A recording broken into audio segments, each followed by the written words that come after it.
Welcome to Batya on NewsNation. I'm Batya Ungar-Sargon, and we begin with what we learned about America this week. The president gave a speech to the nation on Wednesday. He talked about all of his accomplishments this year, closing the border, bringing down the cost of drugs, and creating jobs. To me, the common theme of it all is dignity. Dignity restored to the forgotten men and women of the heartland. That's what Trump's entire year has been about, from the economic policy to the immigration policy to the foreign policy. How does deporting day laborers and landscapers bring dignity to the working class? Aren't they just doing jobs Americans won't do? Well, no. Contrary to the myth promulgated by the left, there isn't a single industry in America that's dominated by illegals. Not one has more than a 30% share of illegal labor. Migrants aren't doing jobs Americans won't do. They're doing jobs Americans do and get paid much less for because their employers have a much cheaper choice if their American employees say no. Mass deportations tighten the labor market. They give working-class Americans a fair shot at the American dream again in exchange for hard work. And the tariffs are accomplishing something very similar. Since Liberation Day, economists have promised that the tariffs would be passed on to consumers. But it's been 9 months, and that just hasn't happened. Instead, in a massive redistribution of wealth, American corporations and China ate the tariffs, paying over $200 billion into the Treasury. Less than a fifth of that was passed on to consumers, representing just 0.7% of the total consumer price index. It was President Trump, a Republican, who made American corporations pay a massive greedflation tax. Some of it went to pay for food stamps in October, while the rest has been steadily paying down our deficit to the tune of $600 billion. The tariffs also contributed to trillions of dollars of commitments from the Middle East to reshore manufacturing and build factories here in the U.S., some of which are already under construction. Tariffs got our goods access to markets in Japan and South Korea and across the EU. Tariffs forced Mexico to police its side of the border, getting illegal crossings down to 0. And tariffs forced Pfizer to reshore manufacturing and give us most favored nation pricing, overturning the disgusting status quo in which we were paying 4 times what other rich countries paid for drugs developed with our taxpayer dollars. That is going to save seniors living on a fixed income thousands of dollars a year. This is what people will remember in 10 years, that their president told the entire global economic order that he doesn't work for Wall Street, he works for the American people. Here to discuss is Dr. Mehmet Oz, the administrator of Medicare and Medicaid Services. Dr. Oz, welcome back to the program. Thanks for having me on, Batya, and I love that introduction because you covered so many of the beautiful things the president discussed in his nationwide address. And the most favored nation concept has been an important one to the president. That's the one he calls me the most about because he's so incensed, as you pointed out. And I want to make sure folks understand this. We pay for the exact same products made in the same factory, put in the same bottle, 3 to 4 times more than the exact same products sold in Europe. And the reason for that, despite the fact that we fund all the research, is they could get away with it. So the president, who's a superb negotiator, said, go ask these people, look them in the eyes and say, what is going on here? And you know what? He was right. They look back at you and they say, we knew one day you'd come calling. We sort of were surprised no prior president brought this up. But all right, we'll play ball. We'll reduce our prices. Most favored nation pricing will be the gold standard. Help protect us overseas because other countries take advantage of us. The same way we forced NATO member countries to pay extra to defend themselves against an external threat, we're forcing those countries to pay money to protect against an internal threat, like cancer and other diseases. So the president's vision was correct. No one thought it could do it. Everyone said it was impossible. And it's not just Pfizer, which you mentioned, the leading U.S. company, leading European company, AstraZeneca. We have the infertility drugs are now in there. That hinders 1 in 3 American couples are under-babied. Now they can afford the medications, which are ridiculously expensive in that space. And we even got the GLP-1 drugs, the weight loss drugs, the so-called fat shot that the president keeps talking about. Right? But those drugs are $1,200, $1,300. Here in Europe, they're $250. And so for Medicare patients, it's going to be $50. And then the government's going to pay a total of $250. So we're getting them at most favored nation drug pricing. All of this is a basic narrative, which is we want you to take your medications. We want the innovation in those medications, but we don't want you paying through the nose for them, and we don't want you going to the drugstore with sticker shock and saying, you know what, I can't afford this. So I'm going to walk away 1 in 3 times from taking treatments that we know would work, but you can't afford them. Now, Dr. Oz, you had a big announcement as well this week on something unbelievably important when it comes to children and transgender surgeries. Tell us about that.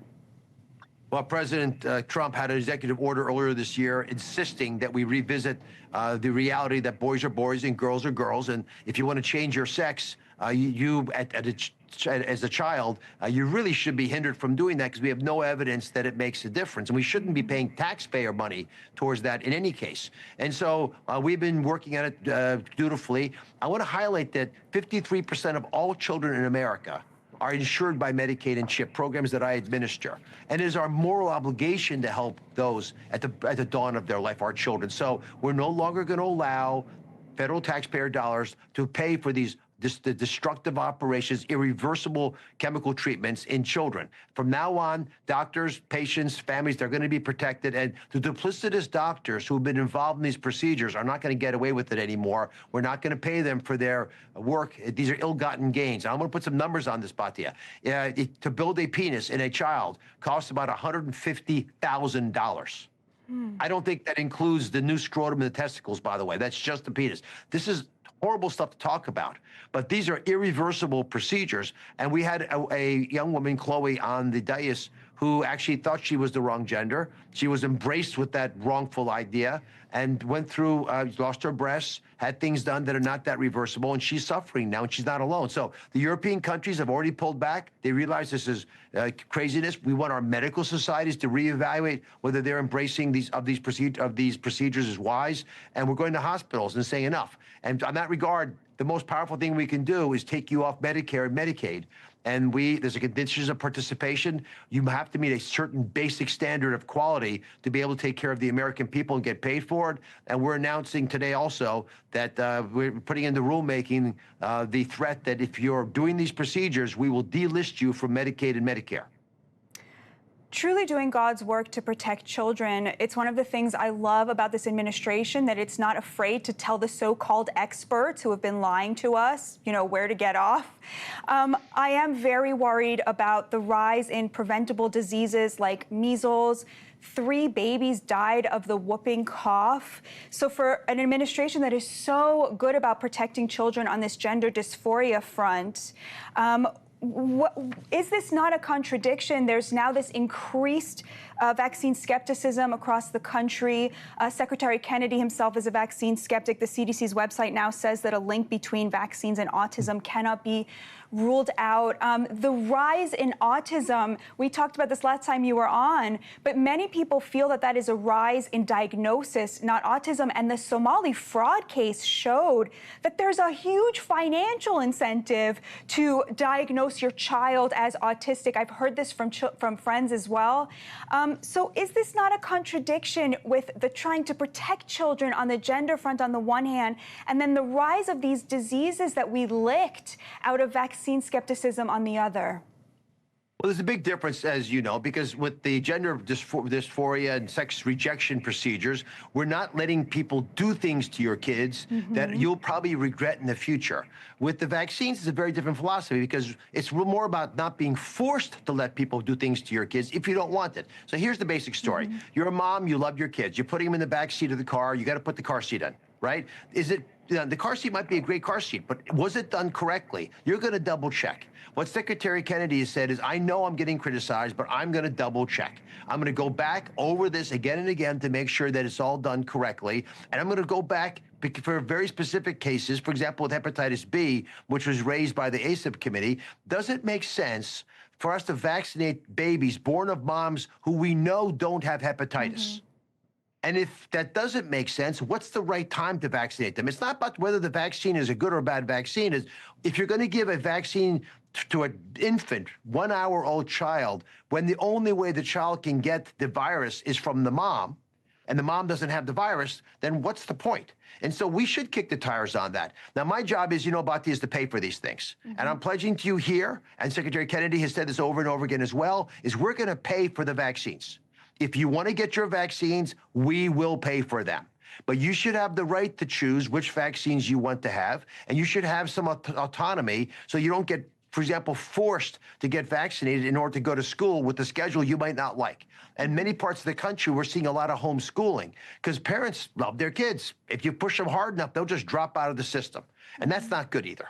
We should allow parents flexibility to work with doctors and with shared decision-making, give their kids what they think makes sense. You mentioned a couple illnesses like measles. I think most parents are going to give their kids measles shots. In fact, right now in America, most people do. But there's isolated small communities that are generally distrustful of vaccines, and that's where you're seeing most of these cases, and other countries have them as well. So you had another big announcement this week about reclassifying marijuana as a less dangerous drug. I guess my question would be, how do you square that, on the one hand, with the president's very righteous fight against illegal drugs in the Caribbean on the other hand? Actually, we think they fit hand in hand because this is really about researching whether, specifically CBD, which is hemp-derived endocannabinoids, are actually worthy of Americans using them. And it's hard to do some of this work, especially with medical marijuana. And this is not about legalization of marijuana. There is no legalization language at all. It's about rescheduling this class of product so that it can be researched more readily. Currently, it's Schedule 1. Schedule 1, by definition, Batya, says it has no medical use.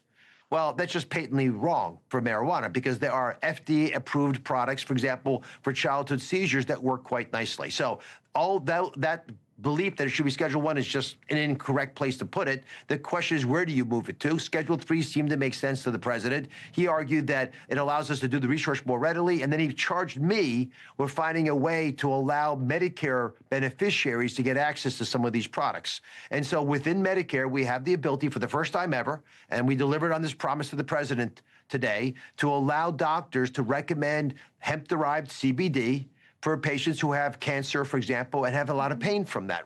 And there are 6 out of 10 people who take CBD who are seniors for pain claim that it helps them. So I want to make it easier for patients to access this. It'll be no charge for those patients who the doctors recommended who are in these specific organizations of care. And if it works well, we're going to get a lot of data. And we'll know a ton more about whether this truly makes a difference for the American people. But again, I want to emphasize this. I don't like marijuana smell walking down the streets. The president doesn't either. Bobby Kennedy spoke. You know, Bobby and the president don't drink. You know, so they definitely don't smoke marijuana. So this is not about legalizing these products. Dr. Oz, God bless and protect you. Thank you so much for joining us. Thanks, Bud. Yeah, stay well. Keep smiling. Next, you know him from owning the libs on CNN. Scott Jennings joins us, not to be missed. The economists were wrong, again. The latest inflation data shattered expectations, again, with core inflation at its lowest since March of 2021. Economists had predicted inflation would go up and come in at 3.1%. Actually, it fell to 2.7%. Core inflation is the best it's been in 5 years. Since the president imposed tariffs on Liberation Day, the quote-unquote experts have been breathlessly predicting massive tariff-induced inflation. They are desperate for bad news that they could blame on Trump. Instead, prices are dropping. Now, this is wonderful news for America. It is not wonderful news for the liberal media, though. I mean, I was surprised. It was a better number than anyone was expecting. The president will take this as good news. The investors will think that interest rates will get cut more. So, you know, it was a positive news. There's no other way to spin it. No other way to spin it, bemoans the CNN panel. Harvard economist here with us now is author of A Revolution of Common Sense, How Donald Trump Stormed Washington and Fought for Western Civilization. Scott Jennings, thank you so much for joining me. I'm so glad to be here. I'm so proud of you, by the way. You're like my favorite person of 2025. This is the year we finally met and got to work together a little bit this year, and I couldn't be happier for you. You're doing an amazing job. That is so kind of you from somebody who is single-handedly rescuing the liberal media from itself. I've never seen this, I think, in my life where a person who was cast as the heel became the absolute hero of the show. What's it like being on that CNN panel every night? Well, I have really enjoyed the job because I think debates are valuable. You know, we're a country founded on debates, and we're a debating nation, and it's how we solve our problems. You know, we debate and then we vote. And there really wasn't that sort of content out there in the cable space. And I think CNN made a really wise decision last year to have a debating show. You know, it was supposed to be temporary, but people liked it so much. They've left it on the air because people value the exchange. And for conservatives, you know, being able to turn on your CNN, turn on television and say, hey, there's somebody who's absorbing and reflecting the news the way I am, I think has been valuable for the network, because I think Republicans are coming back to it after a long hiatus. So for me, it's been a true honor, and I love being out there with Abby and the whole team, because I think the debates we're having, you know, most of the time we're getting it just right in terms of picking the topics that America's talking about.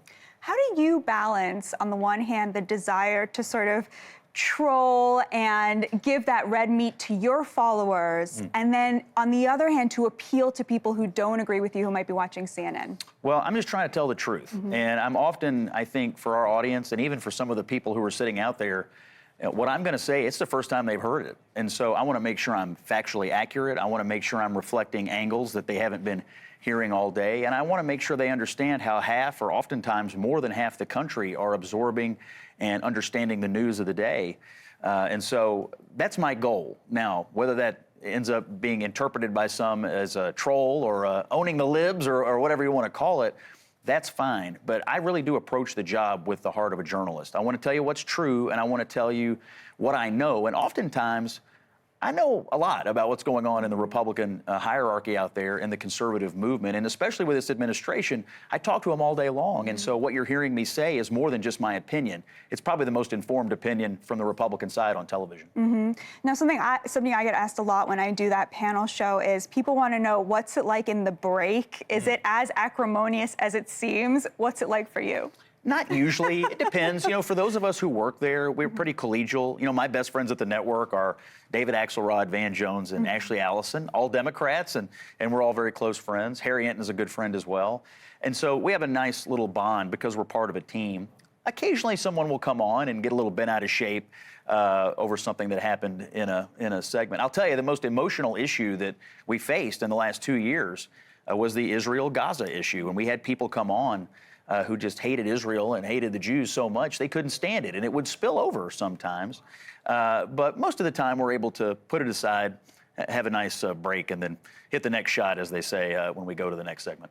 It really is amazing. Some of these people, Israel comes up and the spittle starts to fly, you know, the rage on their faces. It's rage. It's amazing. And they're unable to sort of have a reasonable debate with someone who sees it differently, or, you know, in our case, someone who can tell the difference between right and wrong and civilization and barbarism, which is the role that I played, and you came on and played as well. I mean, you know, most of the country, I think, stands behind Israel being able to defend itself against these barbarians who kidnapped and raped and murdered these poor people. But we had people coming on who were sort of justifying that and rationalizing it, and I wasn't going to stand for it. But those debates did create a lot of emotion on the air and off the air. Speaking about that debate, Turning Point USA has its AmericaFest on this week. They had Ben Shapiro give an impassioned speech in which he was urging people to really marginalize those who are platforming Holocaust deniers or Nazis or anti-Semites. Let's play a clip of that. These people are frauds, and they are grifters, and they do not deserve your time. For example, if Candace Owens decides to spend every day since the murder of Charlie Kirk to spew absolutely baseless trash implicating everyone from French intelligence to Mossad to members of TPUSA in Charlie's murder, or a cover-up in that murder, then we, as people with a microphone, have a moral obligation to call that out by name. I was so heartened to see how well this seemed to be received by the Turning Point audience.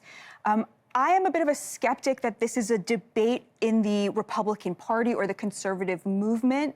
To me, the debate seems to me between like content creators on the one hand and real conservatives. And Ben, of course, representing the conservative position.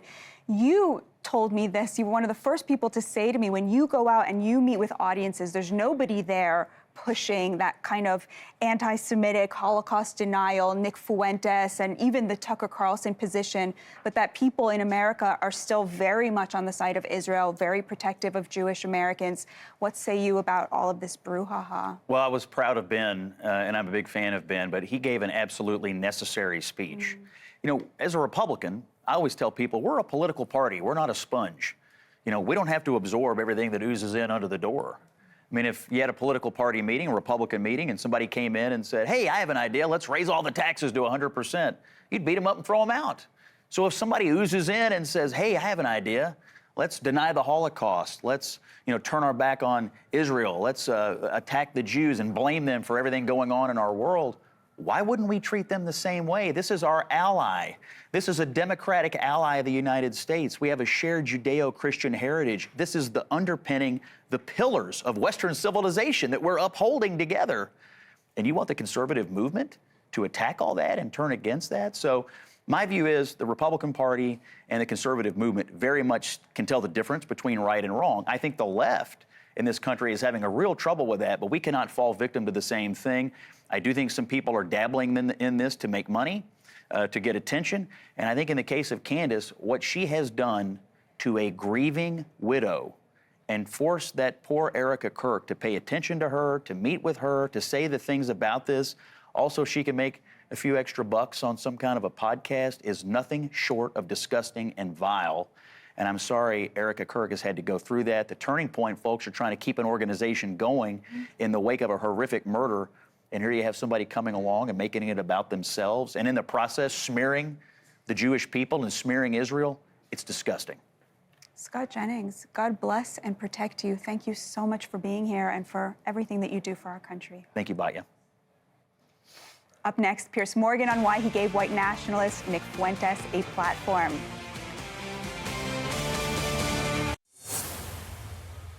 It's a fact that our media is siloed. Left and right-wing media now exist in totally different spheres. Apart from us here at NewsNation, few are the outlets regularly bringing together folks across the aisle for honest discussion and debate. My next guest does. You know him from his wildly popular debate show, Piers Morgan Uncensored. Piers brings people who disagree into conversation for what are often pretty raucous debates. We discuss the changing media landscape, accusations that he's producing clickbait, and much more. You can watch the full interview at YouTube on NewsNation. Here are some of our conversation. Piers Morgan, welcome to the show. Thank you so much for joining me. I'm very excited to be talking to you about it. So you recently made the move from broadcast to digital media. You have one of the top shows on YouTube. You've been wildly, wildly popular. You host these debates that get just millions and millions of views. What is your view about why they're so popular and the secret sauce to your success? I think the secret sauce, honestly, for Uncensored is A, we're uncensored, but B, I don't come at things from a politically partisan position, either left or right. I really am a bit of an old-fashioned centrist, I think, when it comes to my politics. I used to lean slightly left to center, old-fashioned liberal, but as the woke left took a stranglehold of the left and made it completely nuts, I found I had nothing in common with them. I don't identify as a conservative, but there's a lot of crossover. As you know, when I talk to a lot of people now on the right, I find myself agreeing with a lot of the stuff, particularly about the woke issues and so on. So there's been a kind of weird fusion, I think, politically, generally. And I've decided that for better or worse, I'm going to sit in the middle. I'm going to get everybody on, particularly the ones with big platforms. I'm going to get them to have debates. Some are very reasonable debates. Some blow up and become explosive. I can never control how people are going to be with each other. But I hope at the end of it that a viewer who's kind of in two minds about an issue, whether it's the war in Gaza, whether it's the war in Ukraine, whether it's Donald Trump, whether it's Brexit over here, whatever it may be, I do hope that by having these debates, people do at least get to hear all the views expressed passionately with conviction from people on all sides. And I want them to then make their own minds up. I don't want to tell them, you've got to think this. I want them to say, look, here you go. You've heard it all for an hour. Go away and have a think, have a ruminate. I have a different theory about why you're so successful. It's related, though. And I'm curious if you will agree with this assessment.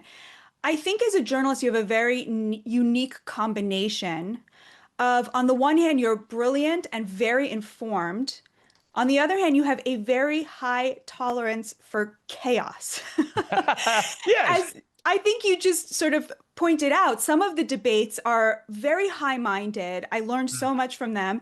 And some of them really descend into sort of kind of cage match. And I'm wondering if you accept this analysis, if you recognize that Yes. maybe there is a tension there between having the best version of a debate and then the most perhaps entertaining version of the debate. Do you recognize this description? Listen, absolutely. And of course, I'm aware some of them go completely bonkers. I have to say, it's never my intention.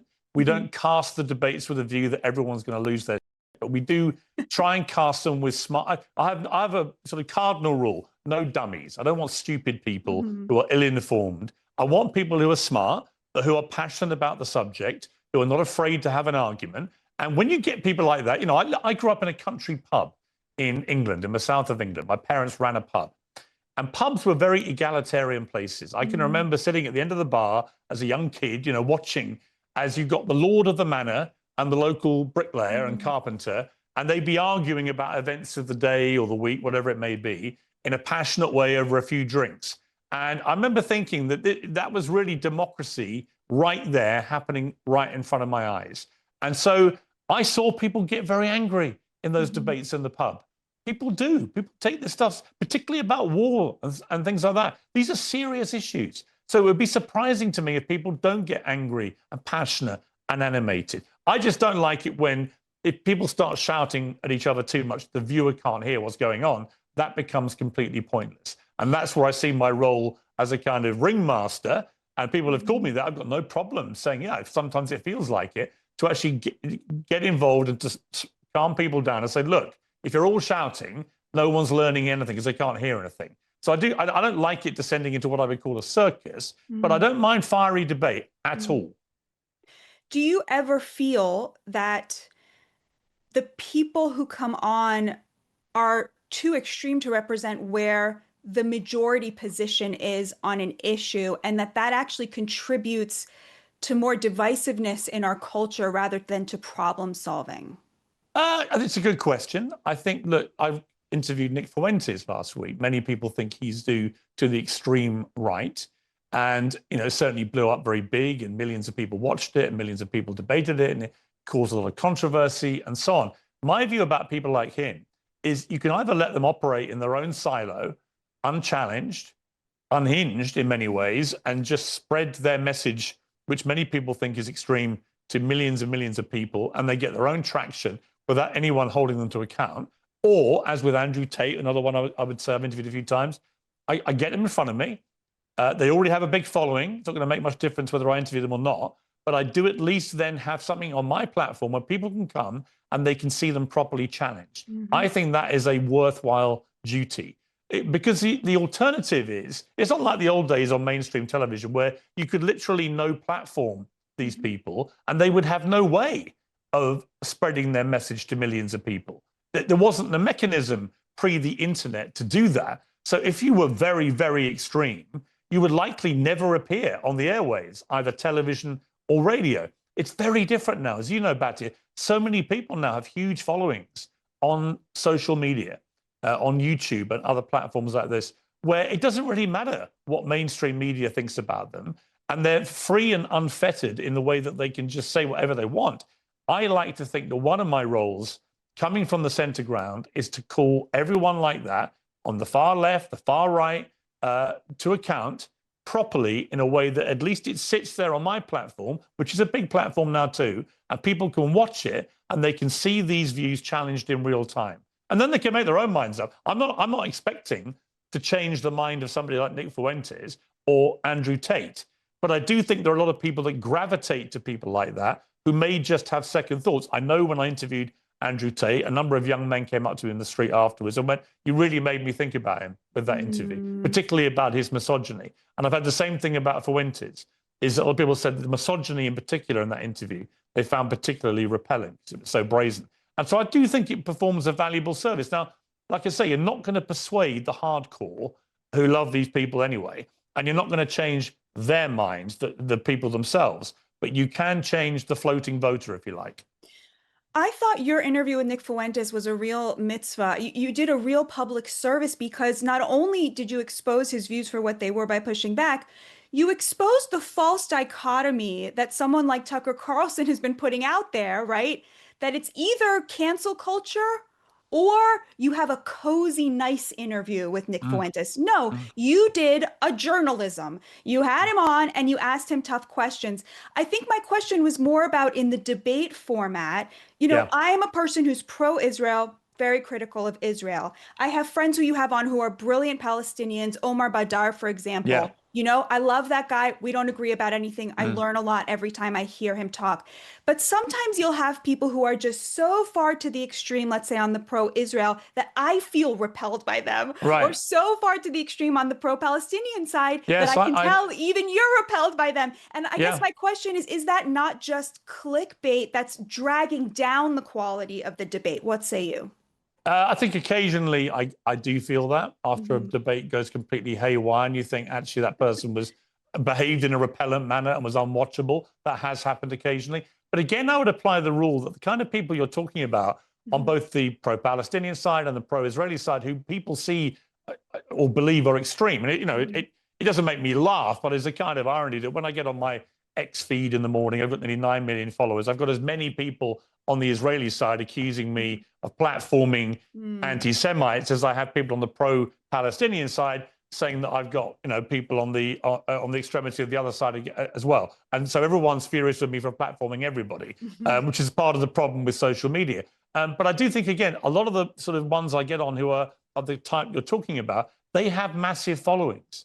And so, again, I think it's useful to get them on. And even if they do blow up and they do become very extreme, because they are, some of them extreme, at least I can call them out and you'll see it being called out in real time.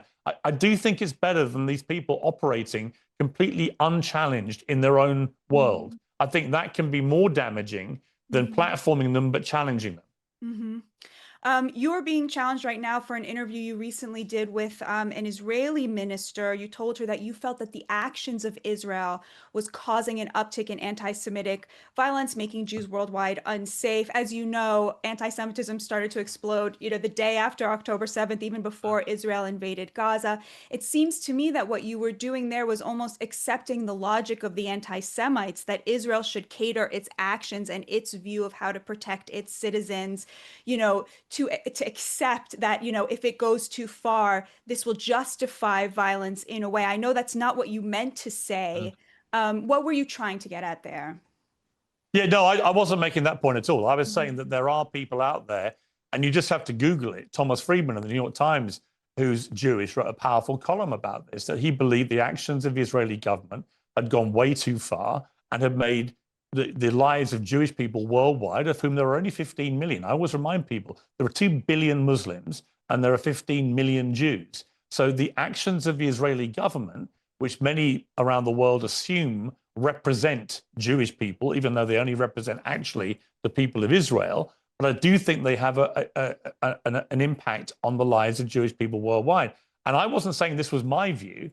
I said this is a view that is held by a lot of people, and it is. I've spoken to a lot of Jewish people who say this. I've also spoken to lots of Jewish people who say the opposite. But it's certainly not my view. I mean, for example, what happened on Bondi Beach? There's no argument about what happened there. It is 2 radicalized extremist ISIS sympathizers who are wedded to the annihilation of Israel and Jewish people, trying to annihilate as many innocent Jews as they could possibly kill in the period of time that they were shooting at them. So that's not open for debate. I'm not remotely suggesting that anything outside of what these 2 people did can explain or justify what they're doing. But I do think it's completely with merit to look at the conduct of the Israeli government, particularly in the last year, and to try and assess whether by obliterating 80% of Gaza, by killing 70, 80,000 people now in Gaza, of which it's reported over 20,000 are children, in a population where half the population's under 18. So kind of unique terrain, really, for urban warfare. Whether by going that hard, whether Israel's government, which has a lot of, let's be honest, very hard right headbangers like Smotrich and Ben Gvir, who speak very openly about wanting to expel all Palestinians, but they talk of a clear ethnic cleansing terminology, whether that kind of stuff has made the lives of Jews around the world more safe or less safe. And it's certainly worth debating. And I would argue that anti-Semitism was going on for a long time before October the 7th. It's accelerated since October the 7th. It was disgusting to see it in the first few days after October the 7th being so brazenly displayed. And I've never disputed Israel's right to defend itself and indeed had a duty to defend its people when Hamas is so wedded to its destruction. So none of that have I changed my view on. I'd simply be more and more critical of the way the Israeli government under Netanyahu, I think driven by the likes of Smotrich and Ben-Gvir, has got ever more hardline. And in doing so, I think has made Israel more and more unpopular around the world. And therefore, that will have a consequence in the way that Jewish people go about their lives around the world, because there aren't many Jewish people, full stop. I mean, in Britain, there are 250,000 Jews. That's it. You know, in America, there's 5 million and about the same number of Muslims. In this country, there are 5 million Muslims and 250,000 Jews. So when there are these huge marches through London, Jewish people understandably feel very intimidated and very concerned for their safety. Now, how much of that is down to the behavior of these, brazen pro-Hamas sympathizers who are in that crowd? Not all of them, but some of them. And how much of it is a reflection of global antipathy to Israel's actions in the war? I can't give you the answer, but I certainly don't think it's zero. I certainly don't think that what Netanyahu's been doing has had zero impact negatively on the safety of Jewish people.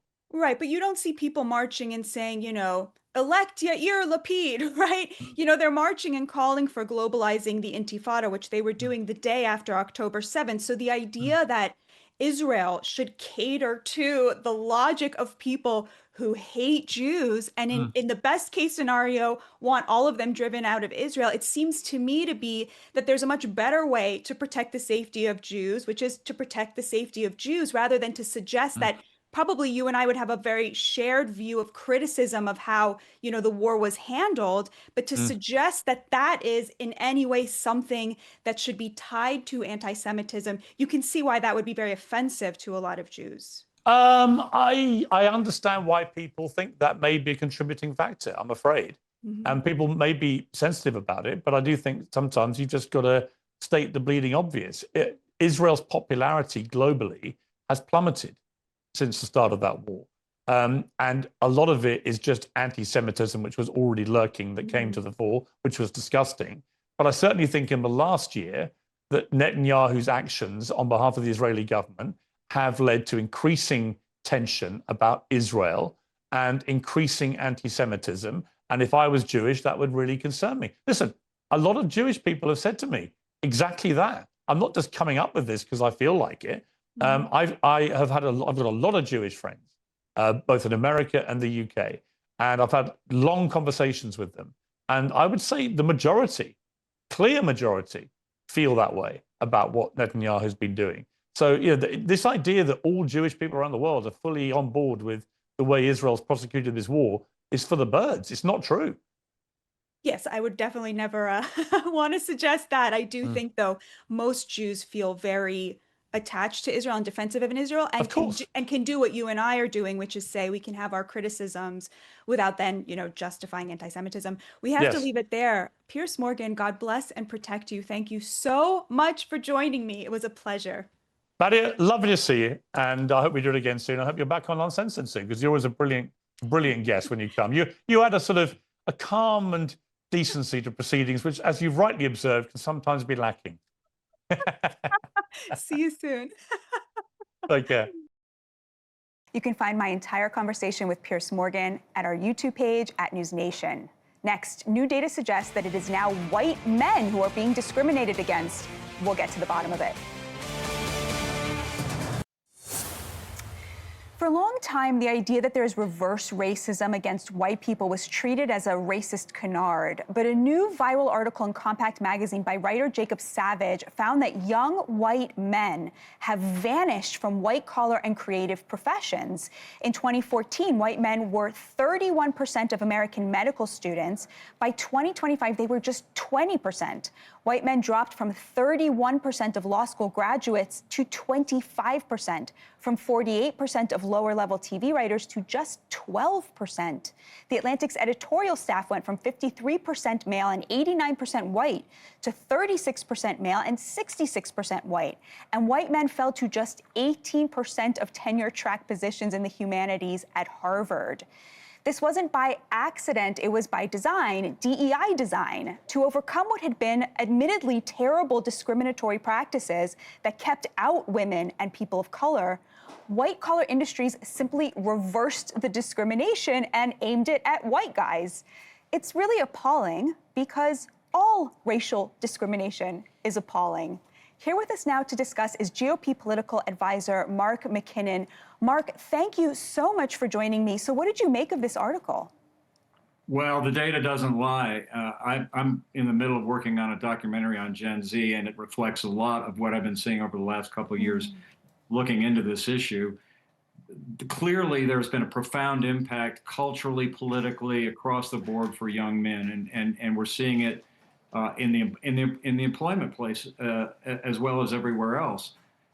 So what's clear is that young white men have been ignored in the workplace and in colleges and elsewhere, and they've been denied opportunity. And that's the real thing that's been going on, is that this is a cohort, a demographic cohort that has just been ignored by society in general, by politics, by culture, across the board. And so that's why Donald Trump was so successful, but also Mondami was successful in his election, because they said the most important things, and this is what Charlie Kirk did. The three most important words in politics are "I hear you," and this is a group of our electorate that for years had not been listened to and not been paid attention to and been completely ignored. So this is a really interesting finding that certainly supports what we're seeing in our documentary. Amazing. Tell us some other things that you found in the documentary. What is their emotional reaction to this, and what are young people telling you? Well, the most profound implication and discovery that we've had is just how much the young men have felt denied by society the opportunity to participate.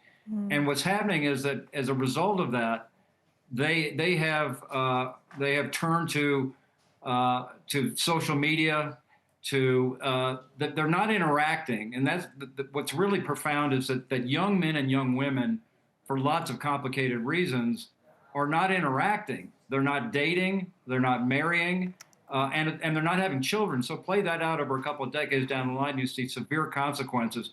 But, there's a really interesting statistic that something like 80% of young men have never actually asked a woman out in person. So those are very complicated things that are, political, cultural, social media, lots of things going on there. But what we do know is that when you put this all together, the demographic cohort that has been most impacted by all of this is young men. Yeah, I think there was this sort of overcorrection in the wake of the Me Too era, to where they got the message that even totally normal, in fact, necessary, mating behaviors would be taken as harassment or aggressive by young women. And so they just said, forget it, we're out. Yeah, much safer to just stand back and say, okay, well, I don't want to be accused of anything, or, being too masculine. So I'm not even going to get on the playing field.